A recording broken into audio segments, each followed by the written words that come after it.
Now pay close attention to any baseball game and you'll discover a number of secrets that are hidden from casual fans. Watch as base coaches deliver a complex system of signs to each batter as catchers relay a sequence of signs to the pitcher before each pitch, or as umpires conduct dramatic gestures for each call made. These fascinating elements that dramatically affect the game were not present in the game's earliest days. Instead, they were developed and modified over time leading up to what we see today. On this episode, we will hear tales of Civil War tactics, deaf mutes, and sign-stealing scandals played a part in creating baseball's secret language. I'm Jake Storielli, and this is Laughs from the Past.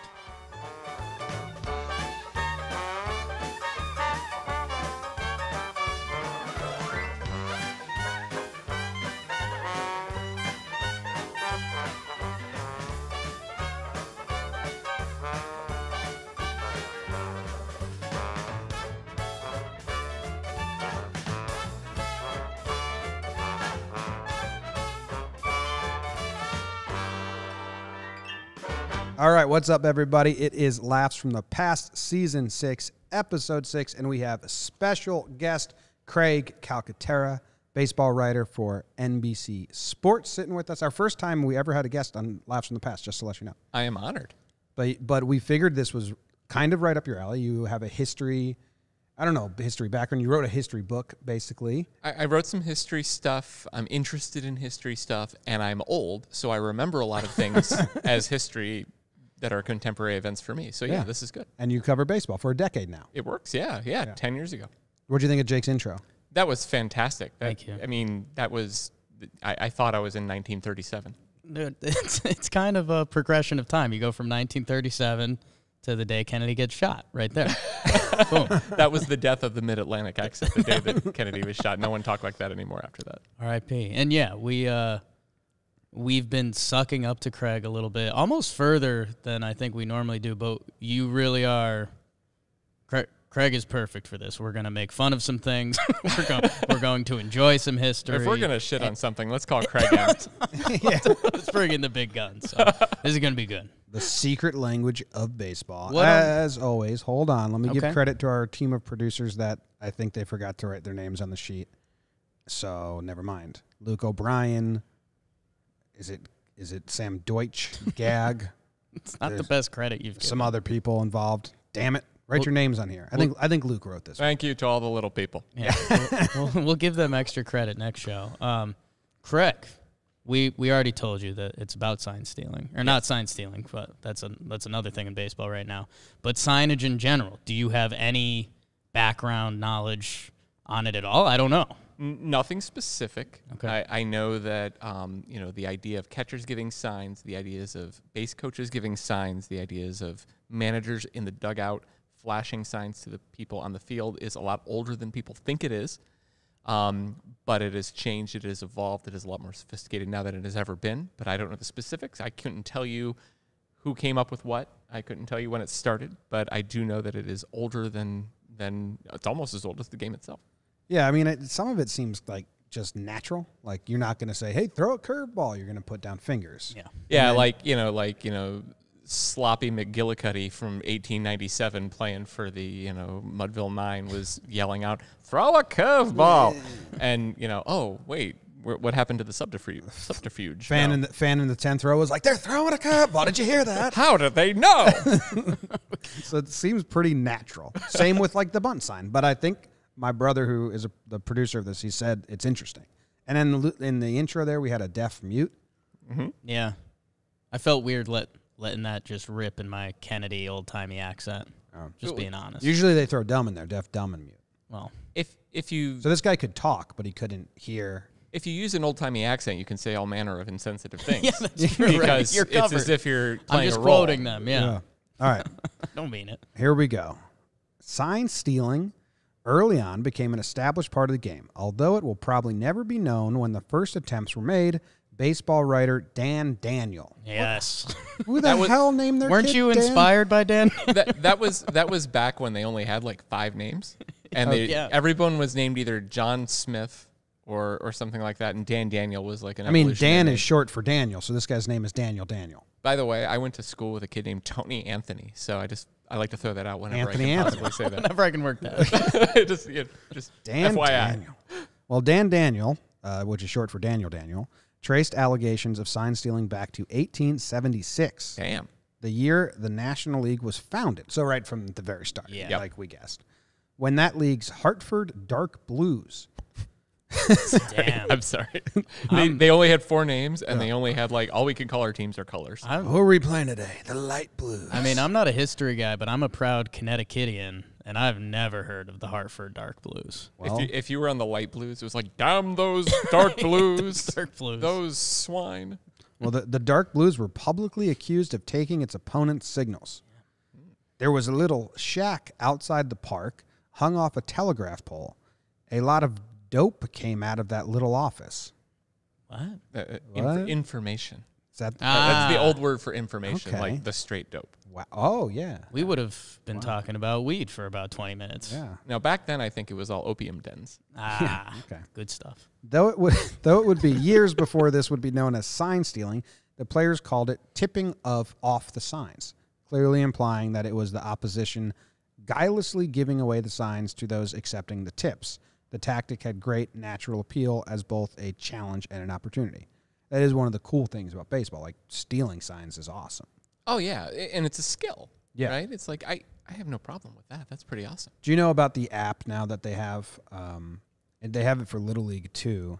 It's actually my brother-in-law's neighbor invented it, and it's you give it to a dad who watches the third base coach of the opposing team, and they put in the signs like you do, like a hat is 1, belt is 2, shoulder, blah blah, and you like do it, and then you type in the result, and it was like no bunt or steal. Is it like steal. interpreting the other side's? And then it runs an algorithm, and it lets you know what the result is. So then you can run it, and then it will give it to you in real time. And I think that's bullshit. And that would be illegal in Major League Baseball now they because you're use using it now. technology. They use that now. That's what was it Plouffe or Carson Smith said, like, I know this happens, and they have video, like they'll record the catcher's fingers and they'll run it through this algorithm and put the result in, so then you can decode it. So that's why now they have the hats with multiple codes. Oh my God. Yeah. I had no idea it was that sophisticated. Yeah. And like, I think they're saying that's fair, but what the Astros did was not fair. So it's crazy. Well, what I think it means is that you need to hire insane people Yeah. who don't follow patterns and algorithms and who are completely random just by their inherent nature. You need to get a new language. Like in World War II, they used the Navajo code talkers. Code talkers. Oh yeah. my God. Some team, that's the new inefficiency. The Yeah. new Moneyball is hiring Navajo code talkers. And then you can tell them, like you can just say like curveball is actually a combination of these sounds, like knock, knock, and then like you just speak it all out.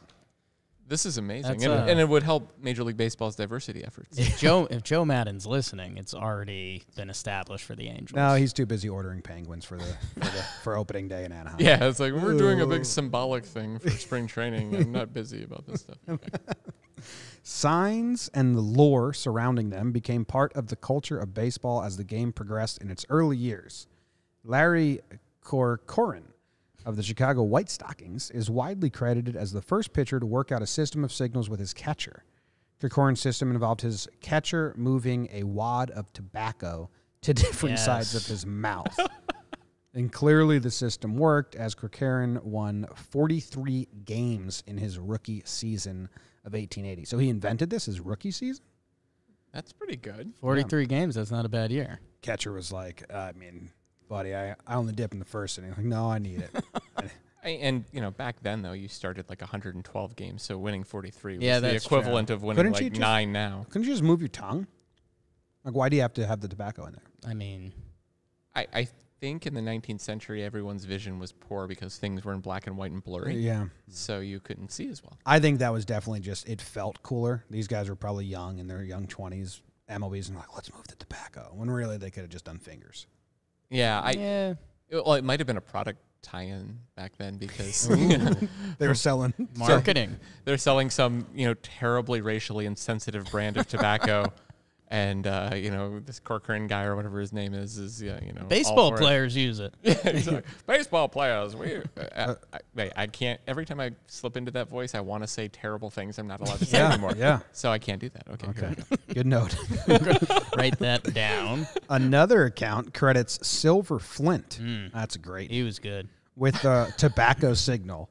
So now we're fighting over who invented the tobacco signal, which we have announced as dumb. Yeah. And they're fighting over who did it. So Silver Flint. A third party suggests that Chicago's catcher/outfielder Mike King Kelly. I've heard of King Kelly. He's a real person. Well, that's a cool name, King Kelly. I think that segment was just them flashing cool names in baseball. I mean, not Kirk. It's all the information is wrong, but they're like, we got to get these names in King there. Kelly and Silver Flint. Those are just... Yeah, so we're immediately discrediting Larry Corcoran because his name sucks. I think it's Corcoran. I just think you're... Corcoran? Corcoran. That makes a lot more sense. We're not pronunciation He's the guys great-great-grandfather of Tigers utility man from the late 1970s, Tim Corcoran, who I am the only person in this entire winter meetings who knows, but that was a real guy. I'm making that part up, though. But Tim Corcoran was a real guy. Okay. Well, they're related. He might still be. I don't think he's dead yet. I think we could play Good that. for him. Yeah, great. hey, if you're still living, that's pretty good. So King Kelly invented the modern system of finger signals in which one finger was a call for a fastball and two for a curve. I can't believe that wasn't the first thing they thought of. I actually don't believe it. I think they're lying about the tobacco thing. Yeah, the tobacco thing sounds like 19th century like color. It's like we're going to make this sound like it's old-timey. They did it for one inning, and then dude was like, can I just use my fingers? I mean, think about when you played baseball when you were like 7 years old with friends or something. You guys probably independently, I know we did, came up with one finger fastball, two fingers. Well, no one had a curve, but two fingers just not fastball. Yeah. Right. And Two fingers, try your best. Yeah. Lob it, yeah. And that was before you learned that that's what major leaguers do. It's intuitive. Yeah, it's very simple. Well, I've stumbled into this in a few episodes, and maybe because I relate to it, but I mean, weren't people just a lot dumber? I mean, think about, you were just talking about vision. I mean, 1880s. Oh, I don't think so. I think people inherently were dumber. I think the average person was dumber, but there was still like the smart people.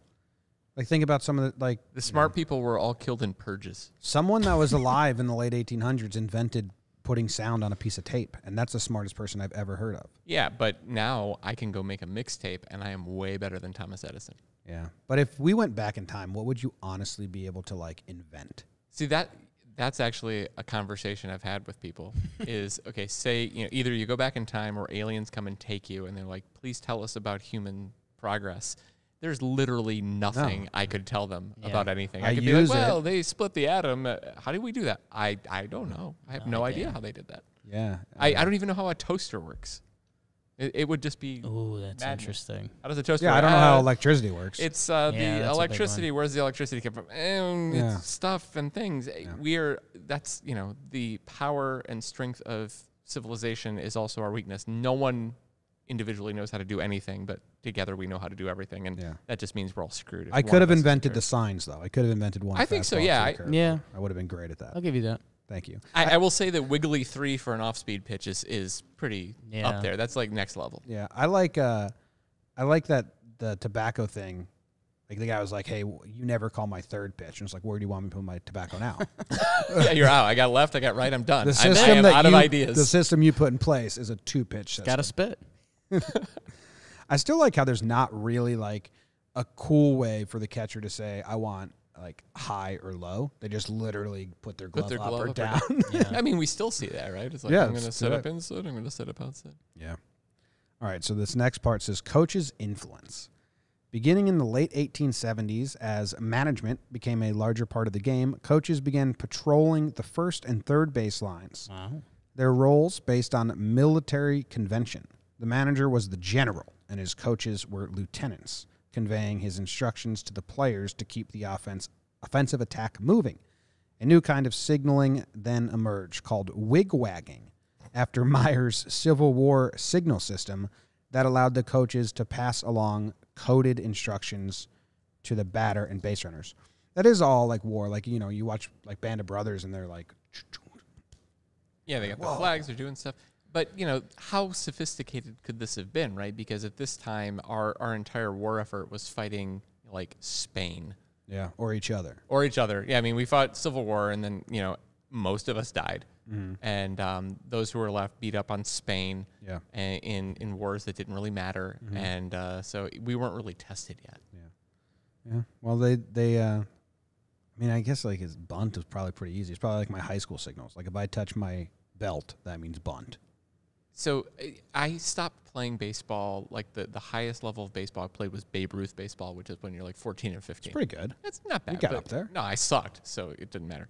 But our coach's signals, which I thought at the time were the most mind-blowing, complex things ever, were not just that I had a signal for a bunt or a steal or whatever. We had the indicator. Oh, yeah. Blows your mind. The indicator, I was like, wait, what? There are all these phony symbols. A sign that tells you there's a sign. Coach, you're smart. So I'm going to do 17 things. But of course, my coach was an idiot. So, like, the first thing he did, the indicators when I touched my belt. I was in West Virginia when I was playing. So it was like, so when I touch my belt, that's the indicator. And everything after that, that's the real sign. But before that, don't pay attention to that. And I'm like, oh, okay, that's genius. Cool. So he's sitting there. I'm on first base, like the rare occasion I get on first base because I sucked again. And he's going through the signs. He's going through the signs. And I see the cap, and I see the mustache, and I see the elbow, and I see the hand wave. And I'm waiting for the belt. I'm waiting for the indicator. And it never comes. And the pitch comes. I'm like, he doesn't want me to do shit. He didn't think I'd even get on first base. And you're no help, coach. In fact, he was right. He had no plan for me being on first base. Yeah, crazy. There'd probably be, well, it's kind of weird because you're probably filming children, but there'd be good, like, kids looking for the indicator and then getting it and then just being like, just nodding their head up. Oh, there it is. Totally. Yes. Oh, yeah. You're sitting there. You're, like, acting really cool. You're like, gotcha. Yep. I'm like, belt. Got okay. it. Then, the guy who plays for the IBEW team across the street is like, oh, okay, I think he's going to steal now. Like, no, wait a minute. That fat kid's not going to steal. That's Calcaterra. He's not going anywhere. My coach did the indicator. Cut the mic. The indicator was revolutionary, and then when my coach told me like the wipe off signal, like if I clap twice, everything I did doesn't count. And I'm like, holy shit! You were completely blowing the minds of teenagers at that point. That's like more than we could probably handle back then. You just tell me what to do, coach. Can we not do that? Just hit a button. In 1887, coaches were formally recognized in the official rules, and coaches' boxes were established 15 feet from the baseline, containing Cap Anson and other noisy distractors who ran up and down the baselines, baiting and belittling the opposition. Oh, okay, man. so we are now starting to get into stuff that I actually know about. Oh, okay. Nice. This is useful because we got the Cap Anson stuff, and I knew about that. They would try to distract the pitcher. They would try to distract the hitter, and that's where the coaching box came into play. Yeah. You need to stay in the coaching box, which now no one stays in. Yeah, no one's even close. But at the time, they'll die. Exactly. But that was developed to stop all these people waving hands and things. My dad used to do this. I told this once on Talking Yanks once, and Jake was like, that's not a cool story. You sound like a fucking loser. So I'll tell it again. My dad used to, he was the third base coach, and he was like, Jim, if the third base coach follows me, bunt. So he would just chat with the third base coach as he walked towards the outfield, and sometimes the little kid, third baseman, would just talk with the adult and walk alongside him and then be super far back, and then I'd lay down a bunt. I mean, nothing personal, dude, but that your dad kind of sounds like an asshole. Oh, he's good sportsmanship. Oh, okay, just saying. Just helping out his shitty son get on first base.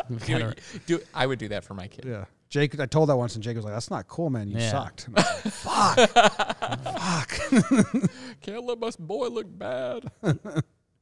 So the first and third base coaches began to systematically steal from the opposition and pass information along to the batter. In 1888, in his 1888 primer, Baseball, 2 words, How to Become a Ball Player. John Montgomery Ward? John Montgomery Ward. Oh, wow. yes. There you go. Shortstop. I own that book, by the way. How is it? It reads like something you'd write in 1888. Okay, yeah, good. It's dry.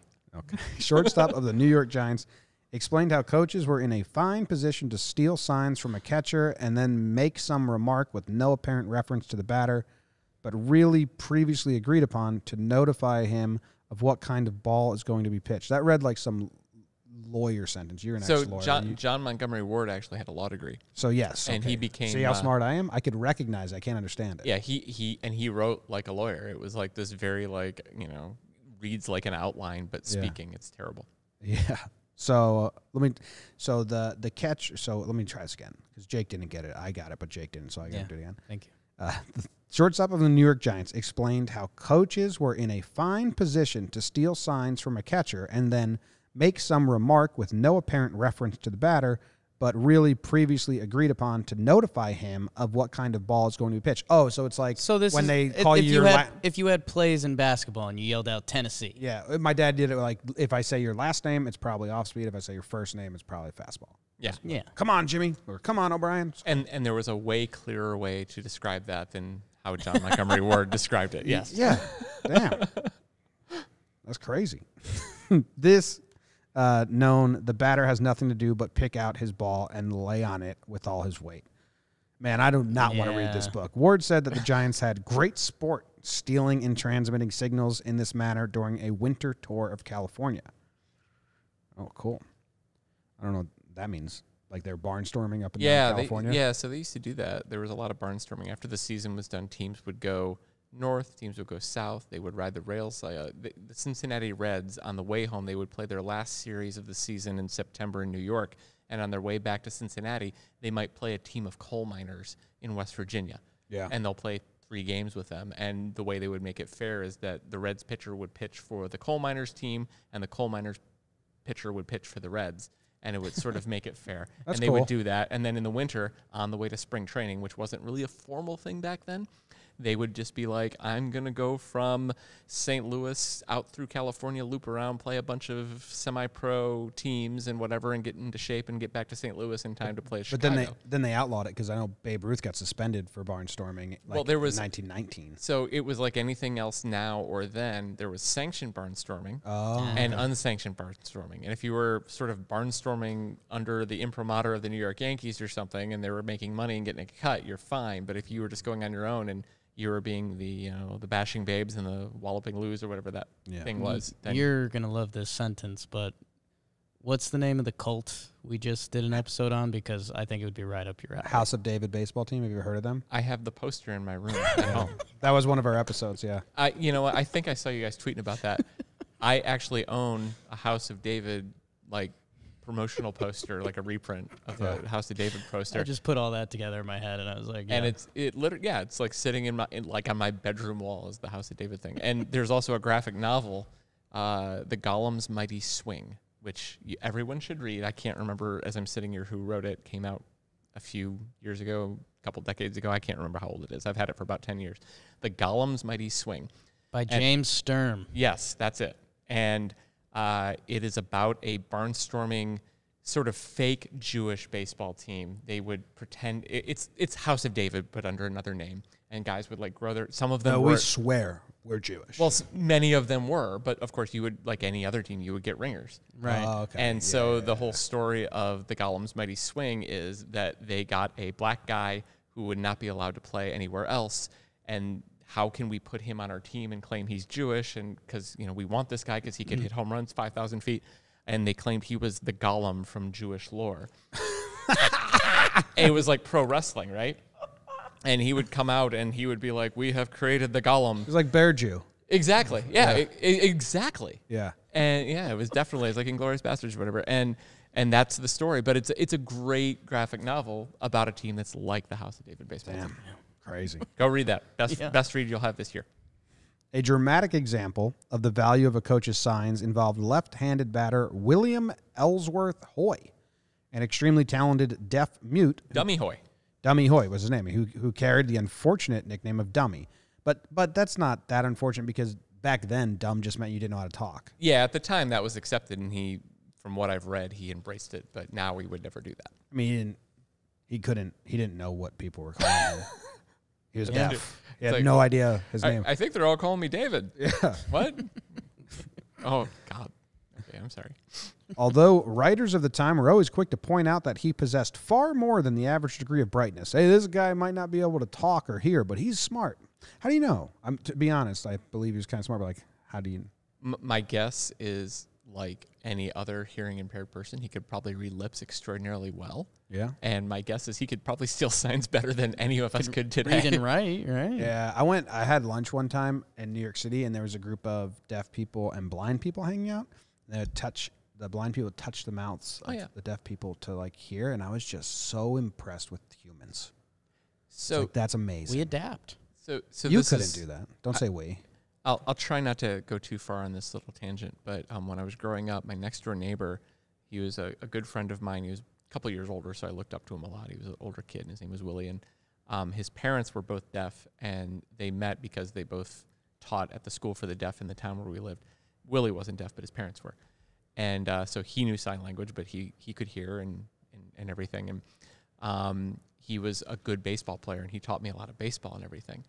And a big part of his game was he knew sign language, and he could teach other people sign language, at least basic stuff. And instead of signs, he would be like, I'm doing this, like with American Sign Language. That's cool. And, you know, I'm sure that was pretty easy to pick up because it's not that hard to pick up American Sign Language. And the third base coach was like, no, I'm just going to touch my belt, Willie. Yeah, no. It's like, no, I'm literally going to spell out what the pitch is. And it's a curveball. But the best part of Willie, though, was his parents would yell at him or he'd be in trouble, and they'd leave and turn around, and he would immediately just shout expletives in their direction because if they weren't looking at him, they didn't know. Yeah, that's the benefits of having deaf parents. Yeah. Anyway. Who was the most recent like hearing impaired player? Was it Curtis Pride? Curtis Pride, I think, yeah. I just want to flex some baseball knowledge. There you go. You did it. Proud of myself. Well, he was the second, this guy, Dummy, what's his name, Dummy Hoy? Mm-hmm. He was the second deaf-mute player in major leagues and one of the leading players at the turn of the century. In his rookie season of 1888, playing for the Washington National League team, it's a bad name. Who would name a team the Washington Nationals? Just shorten that. Hoy was having trouble keeping track of the count as he had to turn around and try to read the umpire's lips. He and his managers and coaches worked out an overt system, which he carried from team to team. If the third base coach pointed both index fingers to the right, the ump had called a strike. And if he pointed to the left, it was a ball. Oh, wait a minute. The season before this system was established, Hoy was confused and susceptible to quick pitches coming before he knew the count. People are assholes, Dude, man. if you're quick pitching, A deaf guy. Yeah. that's tough. I hope he made him pay. Yeah. Well, he invented... So the ump didn't do, like, Yeah. points or anything? But he couldn't see, I'm guessing. Yeah, because he's looking the other way. But I wonder, is that what helped develop the ump doing that, right? So Yeah. when the ump points to his right, you know, for strike. I mean, the ump couldn't just be like 3-1. Yeah. Fingers existed, Yeah. as far as I know. I mean, yeah, I think they were invented before the 20th It would be century. annoying for an ump, like, if you had to do it every time. Yeah, it's like, Yeah, come on. I'm bad at that. I'd be like, Yeah. okay, 3, 2, wait, wrong hand. Probably got in trouble a lot because he was like, what was that, Blue? Or whatever, how we've said it. That's where Dutch Renner, the National League umpire from the 70s and the 80s, which you guys are too young to know, he was well known for just screaming out the balls and strikes calls. And his thing would be like, a pitch would come in, and his thing was, strike one! And you could hear him on the broadcast. You could hear him everywhere. I think he just died a couple of years ago, but Dutch Renner was the guy. And, you know, it's like that Garrett Morris skit from Saturday Night Live in the 70s of, like, you know, here's our interpreter for the hard of hearing. And it's just the guy who's yelling. Which, of course, you know, a good 1970s sensitive humor. Dutch Renner was the umpire for that guy, I guess. Okay, hold on. We can connect to the Bluetooth here, and I'm going to play. I'm going to play the Dutch. It's a, hold on. This is great, but it'll be fine in 2 seconds because it's a YouTube video. It says umpire Rennert's loud strike call. That's him. But this looks modern. Did he ump like late into the 90s? He might have been into the 90s, yeah. I mean, I remember first seeing who's a National League umpire back when the umps were separate in American League and National League. Oh, that's the ad from YouTube. Oh, there we go. We'll let that play. I saw him during Braves games in the 80s, but he probably lasted into the 90s. All right, here we go. Dutch Renner. You guys can just have the audio. Zone shots, yet he hit 47 home runs. That's him. But Dutch can really do. That was just a strike 2 call. Dutch can really do it. Like He would do that for a whole damn game. That's crazy. But then again, you know, in the 80s, games only lasted like 2 hours, 12 minutes, so it was okay. Yeah. Joe West would die. All right, where was I? Hoy stole 594 bases in his career, underscoring the point that he was adroit at nonverbal communications. A popular and exciting outfielder who in one 1889 game threw 3 players out at home, he inspired fans to signal their silent approval. When fielder Hoy made a brilliant catch, the crowd arose in mass and wildly waved hats and arms. that's awesome. It was the only way in which they could testify their appreciation of the deaf-mute athlete. That's cool. It's kind of cool. It reminds me of like K-pop fans now that they have these like very coordinated sort of cheering things. But who's your favorite K-pop band again? I don't have one, but my brother who lives here in San Diego, who is pushing 50 years old, is a giant K-pop fan, which is itself problematic. Yeah. I mean, he should probably be on a list somewhere, but I am told that BTS is who I'm supposed to. I hope they're not the ones that just are all going to jail. Did you hear that story? I don't think that episode. I don't think that's them, but Okay. I once tweeted about BTS. I think that's the right acronym for this K-pop band, and I literally got like 4,000 replies just from mentioning their name. Yeah, good for you. Yeah, if you want to leverage your brand, try to Get in the K-pop get game. some K-pop stuff. Or just sell those one people, shirt. They turn out, man. Cool. Interested. All right. The brainier players soon found other signals that could spell the difference between winning and losing. In 1888, Connie Mack, a catcher for the Washington National League team, and a pitcher named Jim Grasshopper Whitney developed a system of signals to prevent base stealing at a time when it was rampant. In those days, base runners just ran. The pitcher never did anything to stop them. We did a whole episode on the dead ball era. Yeah. And stealing was crazy because if you reached base, you had to score because runs were such a premium. So then there was so many outs on the base paths because guys were just desperate to like run. It was crazy. Yeah, that makes sense. Because there was like games averaged 2 runs per game. That was an exciting brand of baseball. But like people still clamor for that because there was balls in play and action. But it's like that Onion story. Like, have you ever read Our Dumb Century, the Onion book? No. Yeah, they do like parodies of like 1904 news in this book and stuff, and it was like exciting barn burner game, 1-0. White Sox beat the. But yeah, that was the dead ball era. Yeah. So this guy was running. So what was their signal? In those days, base runners just ran. Mack told H.G. Salzinger of the Detroit News shortly before his death. Oh, that wasn't necessary. Grasshopper and I just. Whose death? Wait, Max or Jake knows this. They just fucking when they throw in a death line, Jimmy gets shook. Like even if it's like everyone dies, but they always have to be like before he died. I feel like we can go into a therapy session now. How do you feel about that? Yeah. How do you feel about your own mortality, Jimmy? No, we're not doing this. Okay, that's fine. That's big fear of death, guys. Here. Oh yeah, big time. Okay.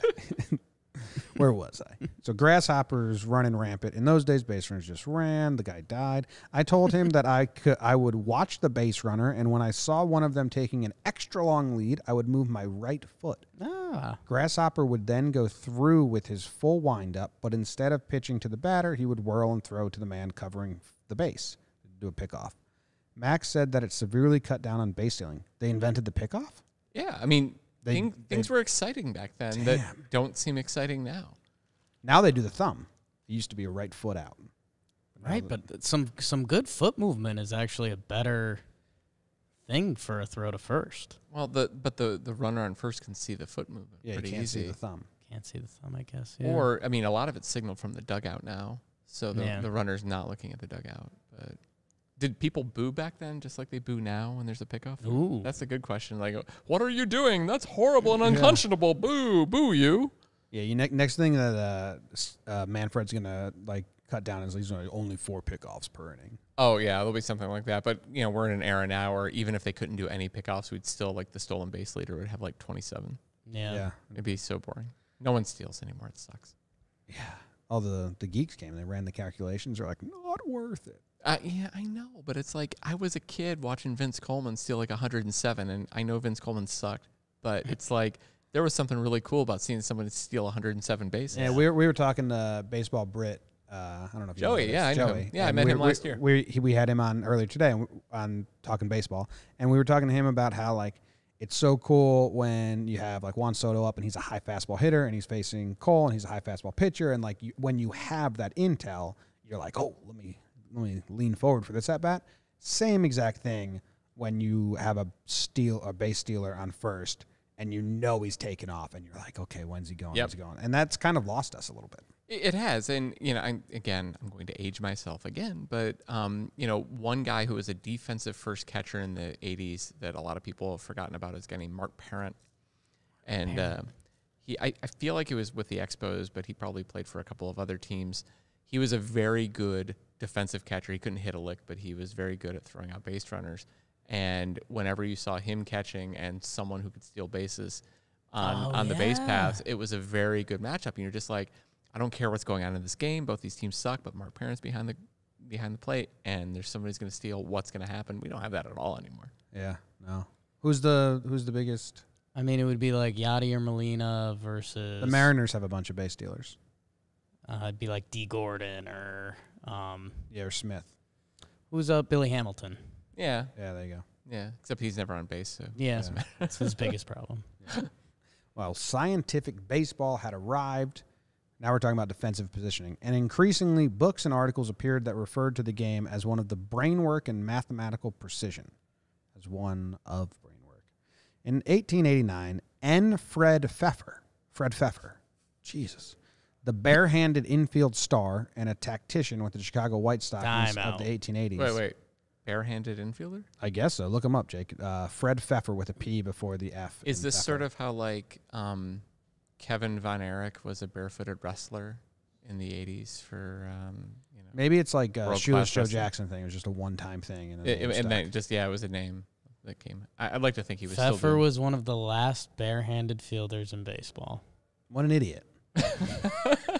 Just ignoring the glove. Old callous hands. Oh, this isn't... No, I'm not a glove guy. We did an episode on Last from the Past season 1 about the only guy in World War II to kill someone with a crossbow. And we're like, that's not a point of pride, dude. Wait, that was a thing? Yeah, guns exist. Just use a gun. That's like a bad movie thing. That's like, I'm He the was a crossbow movie guy. character. Mad Jack Churchill was his name. And he fought all through World War II with just a crossbow and a... Accordion. Okay, my brain is now completely warped. Yeah. Go check out season 1, Laps from the Past. Oh my god. Okay. Plug. So the no glove guy said, when a right-handed pitcher delivers a low curve to a left-handed batter, the probabilities are that the hit will be to right field. So these are early analytics right here. If the first and second baseman know that such a ball is to be pitched, it gives them a special warning to be on the alert. If the ball delivered to a left-handed batter is going to be a high one, we all know where this is going, and it's basically shifting was invented. I mean, this is also when you're 8 years old, lefty's up, and then everyone shifts, and the lefty probably just bunts, and then you're like, fuck. We didn't know he wasn't good. And your damn poor guy you tried to hide in right field is like, oh man, he's got to play now because there's only one lefty in the entire little league, and Johnny, and I'm not saying that was you, me, but it was me. It's okay. Craig, we're gonna put you in left field today. Why? They have a bunch of lefties. Great moments. Great moments are made out of that right fielder too. I know. I think we had you get the most pity claps. We had the town right fielder. I think he caught like the game-winning catch in the championship game, and it's still a memory. That's a sitcom episode. That was literally an episode of WKRP in Cincinnati. Les Nessman playing. It's the Brian Shaven story. Plagiarizing. Well, Pfeffer believed that the fielder's job was to move at the very last moment when the pitcher was in his delivery, and that once a play had begun, it was imperative that the players knew how to back one another up. Failure to back up players and positions has probably been as disastrous a feature of losing clubs as any other which can be specified, he wrote. Because of this fatal weakness, scores of otherwise well-played games are needlessly sacrificed each year.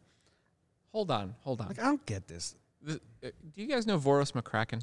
No, but I'm going to Google it. I know Quentin McCracken. Different guy. Voros, who might actually be here because I think he still works for the Chicago White Sox. He's a friend of mine. He is the guy who invented defensive independent pitching statistics. DIPS. Oh, really? In like 1999 or something on these forums that I used to be on. His picture, when you Google him, looks like a true crime. Okay, so that picture is like 20-some years old. He doesn't look like that anymore. But that's the one he still uses as his avatar. I have no idea why. But that was like looks like a mugshot. That was his Baseball Think Factory, which is still a website picture from like 1999. He looks much normal in this picture. So he doesn't look like that anymore. That picture there that I'm pointing at, that's what he looks like. Good looking guy. Cool name. Yeah. Boris. That's not even his real name. His real name's like Rob. But anyway, he invented DIPS, which is Defensive Independent Pitching Statistics, which was the idea that led to, and every team uses this now, was other than strikeouts, walks, and home runs, pitchers have no control over what happens with balls in play. And that is just a fundamental sabermetric insight that has been internalized by all 30 major league teams. Everything is based on it. Defensive metrics are based on it. Everything is based on this. This is why you go for high strikeout pitchers. It has influenced the game in amazing ways. He just came up with it on the internet one day. Got hired by the Boston Red Sox, worked for them before the 2004 World Series. What else you got for us? He's a great guy. Plus, also, I used to go out to spring training every year and get totally loaded with him. He lives in Phoenix, and he's a great guy. But I also feel like his insights here have completely negated all this crap this guy is saying about how you're pitching this dude, and he's going to hit it here, and he's going to hit it there. Oh, yeah. I think Voros' research and everyone who came after him with defensive independent pitching statistics has totally negated the stuff we're talking about. There is something about like rolling a double play ball, right? Like some pitchers, like Andy Pettitte was really good at it. I think on the extreme ends, what was found from this, because when he came up with this stuff, everyone was like, you're full of shit. Everyone knows there are ground ball pitchers, there are fly ball pitchers, and there are guys who have tendencies on this sort of stuff. But the idea is that they don't really have as much control over it as they think they do. And on the extreme ends, there are extreme ground ball pitchers that can kind of have some control over this, but it's way less than people think. Yeah, that makes sense. All right, well. Anyway, I once almost got my ass kicked at a bar in Phoenix during spring training, and at the time, Voros, who right now looks like a Greek god, at the time he was not in great shape, but he was big, and he was trying to defend me from the guy who wanted to kick my ass, and I thank Voros, although he'll tell you right now he was going to step out of the way if the guy threw a punch at me. Do you think Fred Pfeffer's ancestors hate Voros? Oh, yeah, they're probably like, oh, my God, you completely screwed us up, dude. Yeah. Ruin the family name. All right, there's a couple more. I'm going to skim through. Oh, no, we're good, Jake. It's hit and run is the next one. Several individuals have credited with inventing the hit and run, including several individuals have been credited. Oh, my God, wait, time out. Yeah. Do you know who they are? Time out before you even go into this. As we are recording this, I'm not sure when you're dropping this, but as we're Tuesday. Okay. It is Sunday, December 8th. Yes. And I'm saying that date because today I wrote, and tomorrow I will publish on December 9th, on Monday morning.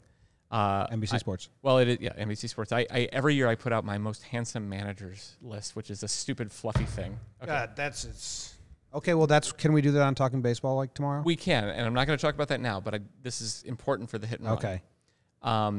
One of the dumb references that I found in it, I was trying to find who was the best-looking Dodgers manager of all time. I was trying to decide if anyone is more handsome than Dave Roberts. La Russa. Not La Russa. Nah, Lasorda. Lasorda, He's an ugly man. Oh, it was very hot. Oh. I'm going to forget the first name. It might have been Fred, but Hanlon was the last name. Fred Hanlon. I don't know if it's Fred Hanlon. Ned Hanlon. I looked it up today and found this. Ned Hanlon, his nickname was Foxy Hanlon. Ooh, okay. And part of it, if you find his picture on Baseball Reference especially, he was a handsome man. He had a handlebar mustache and the whole deal. But the Foxy did not come from him being handsome. That was not the term that was used for handsome back then. That was like a 1970s invention. Foxy meant crazy like a fox, inventive like a fox, wily like a fox. And he was credited today, literally today on December 8th, I looked this up for the first time, he was credited with inventing the hit and run. And I am not looking at your copy. I did not read what you guys were writing for this thing. But 5 hours ago. In this picture, he looks like Jake Mintz from Cespedes Family Barbecue. I don't know if you're familiar with yeah. those Yeah, guys. I know Jake and Jordan very well. He does kind of look like that. But no, Ned Hanlon, at least by some, is credited with coming up with the hit and run. Along with John McGraw and Wee Willie Keeler, who's one of my favorite baseball players in past times. John McGraw probably lied about it because he was crooked as hell. Oh, take that, John. Take it, John. However, it may have resulted from a missed signal and been introduced accidentally by a player on the Louisville American Association team in the 1880s. Pete Browning was the originator of the hit and run. If anyone's listening to this because you like the history and the comedy aspect, hit and run's when the runner is stealing and the batter is going to swing no matter what, so the runner can get an extra base if he puts it in play. Creating action. Yeah, and like the second baseman comes out of the hole to go to second base thinking he's going to stop a steal, and it creates a hole for the batter to hit the ball through, and it's like chaos-inducing. Yeah, so there's a story behind that. And then, this one's interesting. There's a sign-stealing scandal. Very topical for today. Yeah. On September 17th, I'm going to start speed reading a little for you, Jake.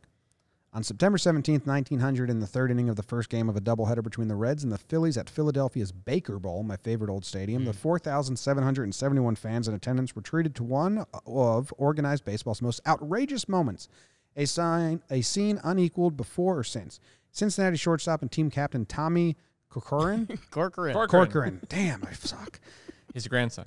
Yeah. Concerned that his pitcher, Ted Brettenstein, was being shelled, was drawn to the odd way in which the Phillies' third base coach, Pierce Petey Childs, was planting his foot in exactly the same spot before each pitch.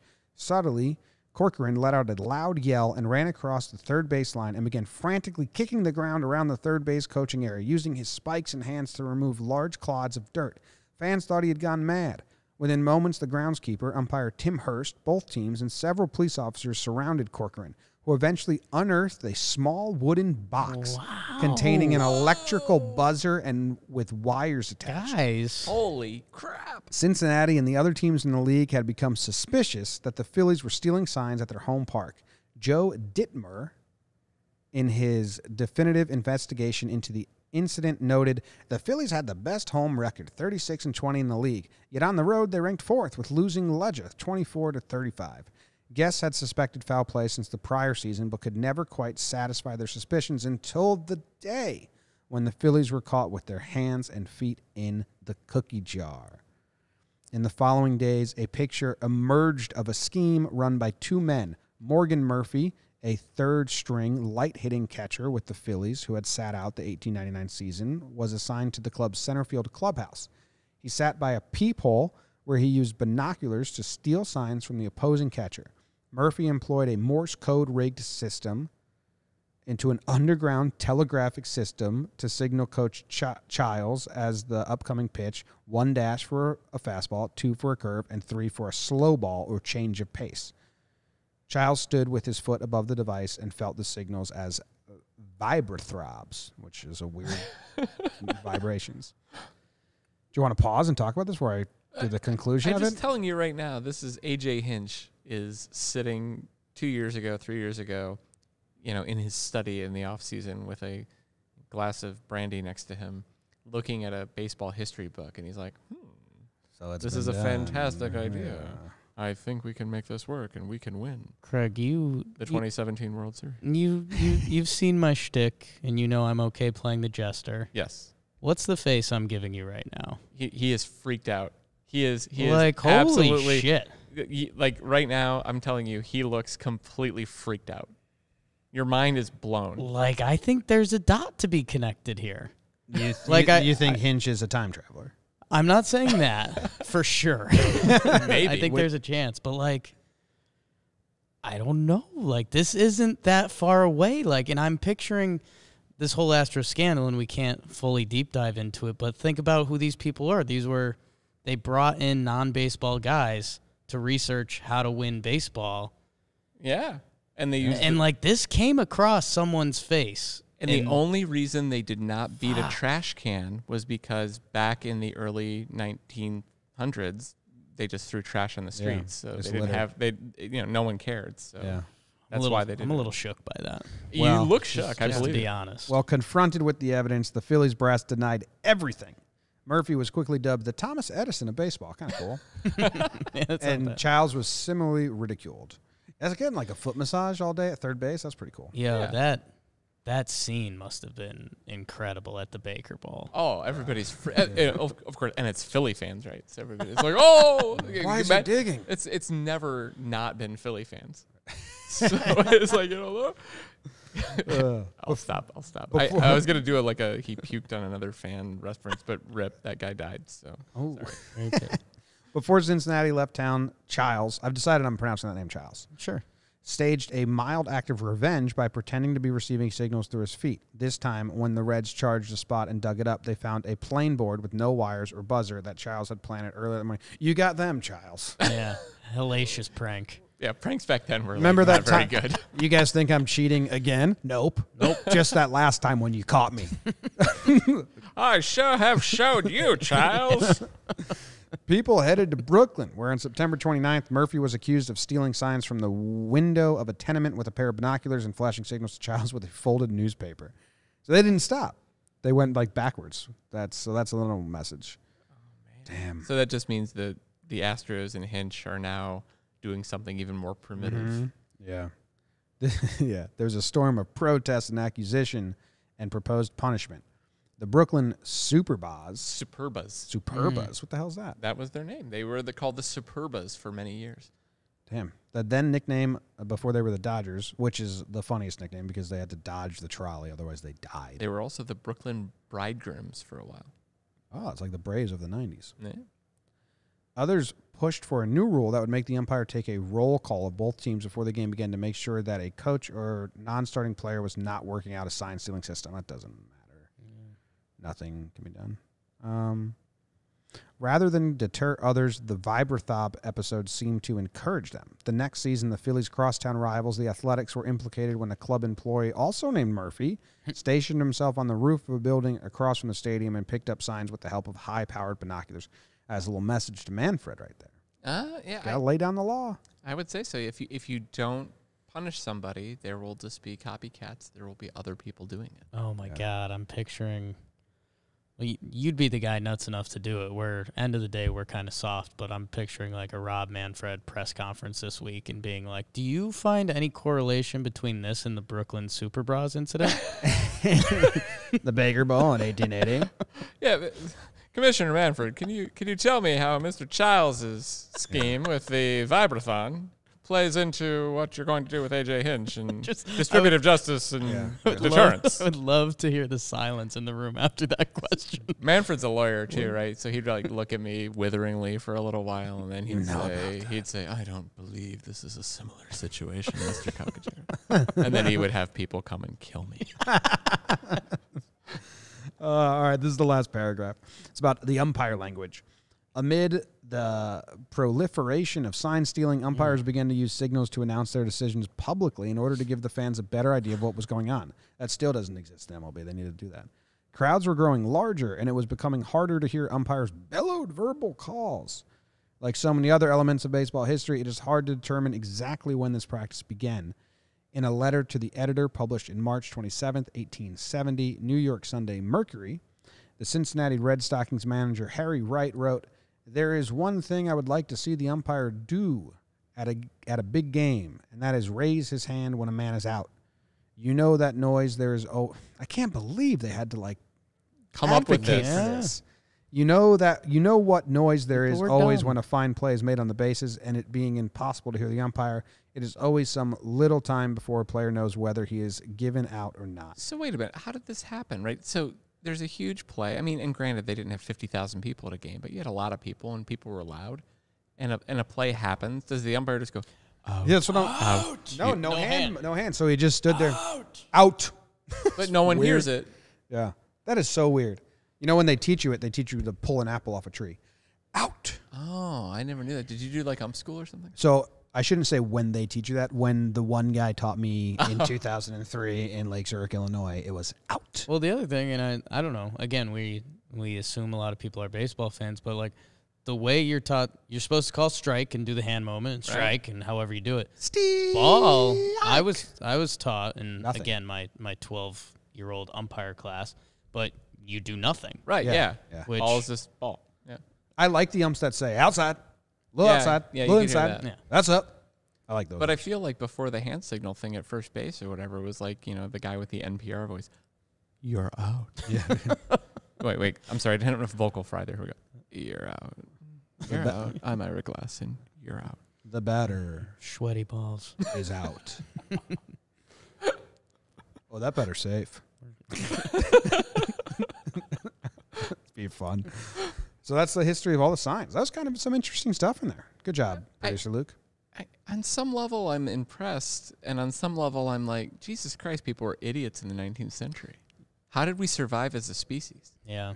It's rather weird that some of those things had to be Invented. like one for a fastball and two for a curveball. But like, what were they doing before the tobacco? I don't believe. So I don't believe that. I don't believe there was a time when the catcher wasn't telling the pitcher. I mean, or the maybe it was- pitcher So wasn't. there was a time in baseball, and I'm not sure exactly on the time frame. I get this wrong, but there was a time in baseball when the batter could actually call for the pitch. Are you guys familiar with this? The batter? No. Yes. No. A batter could say, "I would like a high one. I would like a low one." This is in the early primordial Yeah, that days of sounds baseball. that sounds like nice. dual times. Like, Right. It's crazy, but this was actually a thing, and I feel like it was before 1876 and the advent of the National League. Hey, but it was cheese bro, give me the slow one. exactly. Yeah, throw your best apple hurler. But literally, a batter could say, "I would prefer one up high." Yeah.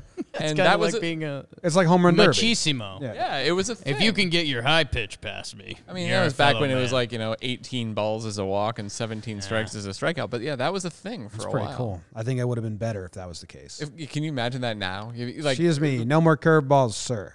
I Well, can't yeah. recognize No, those thank you. nor hit them. with the ego of Major League Baseball hitters these days, it was like, I would prefer a fastball. That is the right thing. And like us on the blogs would just be like, is it right that he's asking for a fastball there? And should he give it to him if he asked it for him? Well, he doesn't have to give it to him. But he yes, but he should. should. It's Yeah. a gentleman's sport. Jesus Christ, I'd be writing about this every day. I would kill myself.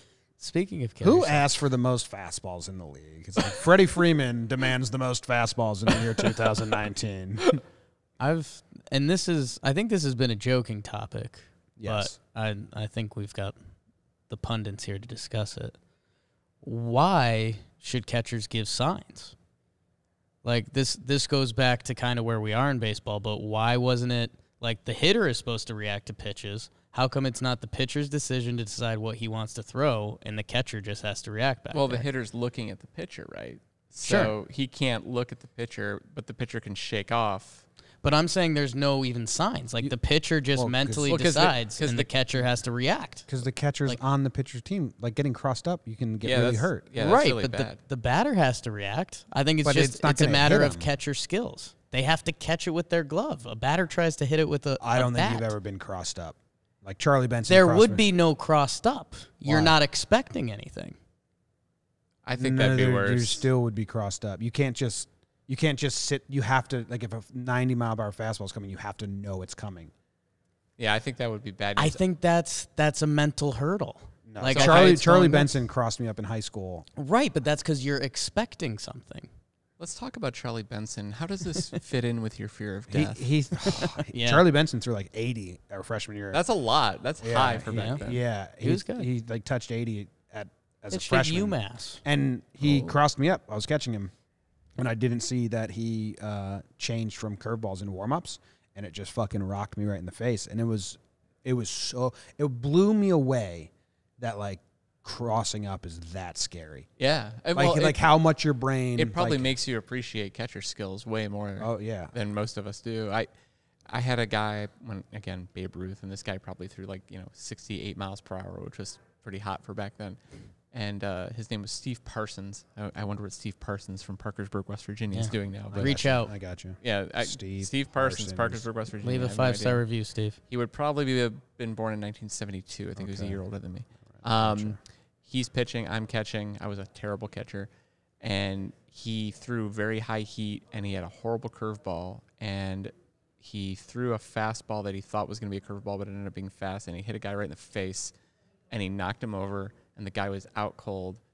And I go to the pitcher's mound, and the coach comes out, and people are all around the kid that's on the ground. And Steve is sitting there with a stony look in his eyes. And he's just like, I'm just trying to brush him back. And we're like, dude, you might have killed this fucker. Oh, Steve's looking good these days. That's not him. Boy, if that was him, I would feel pretty bad. In love. Nah, different guy. That might be his dad. Freshman year of baseball, I also got hit in the face during warm-ups in the outfield because I was sneezing. And I was doing the classic, hold on 1 second, I'm about to sneeze. And he thought it was my glove, so he just thought I was asking for the ball, so he threw it to me. Achoo, bam. That was Benetti. Got me right in the face. Tough break. Yeah, that was a bummer. That was on me, though. You You guys okay? could do a whole That's kinda podcast episode of unfortunate little league, high school, college yeah. baseball things. Yeah. We've all got stories. We sneak him in. Bad. All right. Thank you very much for joining us. What'd man. you think, Craig? Is that what you thought you were getting into? I had no idea what I was getting into, but I could talk about shit like the Brooklyn Superbas Yeah. all damn day. That's how Jake comes into every episode of Last from the Past. He's like, well, okay, here we go. Let's see what we got today. Plus, Let's open a package. The 19th century is inherently the most insane century of human existence. So I'm always happy to talk about that. Yeah. Another time. Perfect. Thank you very much for joining us. Thanks for having me. All right, we'll be back next week with whatever next week's thing is. I think we're still doing baseball. Yeah. Episode 7. In the meantime, we got 60 episodes. Go check them out. We appreciate you. 5-star review. Do Follow Craig at Craig Calcaterra. it. Or- Is or- it that simple? It's that simple, Yeah. and I talk about all kinds of random things. One of the so best Twitters you'll see. The most fearless Twitter out there. One of the most fearless Twitters you'll see. I don't give a fuck. Yeah. See you guys.